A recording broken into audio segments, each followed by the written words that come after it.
makialam, pira ko yun. Anong pera mo? Pinaghirapan ko yun. Asawa mo?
Trigger warning lamang para sa ating mga manonood.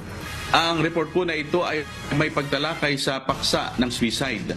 Nababahala po si Senator Sherwin Gatchalian sa pagtaas ng kaso ng mental health sa bansa, gaya ng anxiety at depression na minsan ay nauuwi sa suicide. Ayon kay Gatchalian, batay sa datos ng Philippine Statistics Authority o PSA, dumoble ang naitalang kaso ng suicide sa kasagsagaan ng pandemya noong 2020.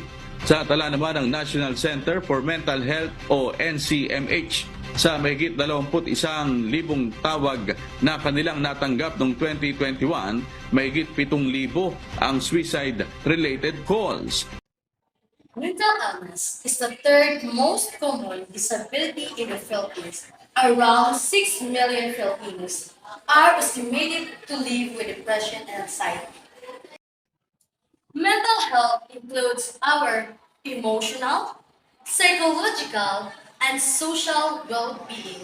It affects how we think, how we feel, and act. Suicide rates are plugged at 3.2 per 100,000 population, with numbers possibly higher due to the underreporting or misclassification of suicide cases as undetermined death. One can easily mask or hide what they are going through. Although suicide hotlines are there, not all are aware and have access. And that's why it is very important for us to check on our friends, family, and people around us. Simple question can very helpful to everyone. Like, okay na ka ba? Gusto na ba? Kitang tanan adunay mental health. O kitang tanan need of listener and attention. Pagkiguusat ang tanan ano sa atong kaayuhan.